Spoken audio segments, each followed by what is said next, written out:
My name's Penny Hackett and I'm the President of Dying with Dignity New South Wales. And why are we here today? We have been campaigning for 50 years for voluntary assisted dying laws. Every other state has passed voluntary assisted dying laws except New South Wales, and there's a bill before New South Wales Parliament right at this moment, and we're here to show our support for that bill. And instead of having a rally, we have collected 3,000 hearts with messages from our supporters all over the state. They can't be here in person, but they can be here with their heartfelt messages. These people come from all over the state. We have 100,000 supporters, young, old, male, female, from every political persuasion and many people of faith. This is a universally supported legislation, and we just don't understand why it is that New South Wales can't join the other states in giving dying people in this state the same rights that other Australians now have. We would like every MP to come down and read these messages and know what individual stories are behind our call for assisted dying laws, and keep those people and those stories in their minds as they decide how to vote.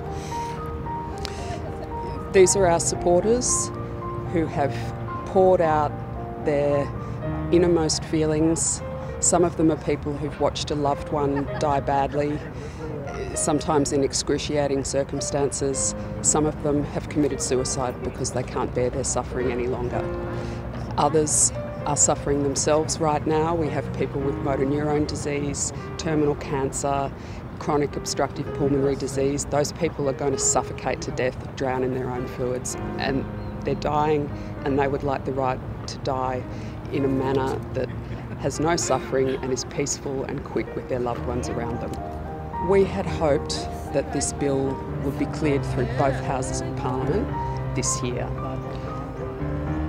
We know that the upper house has now referred it to a parliamentary inquiry, and we are open to that scrutiny.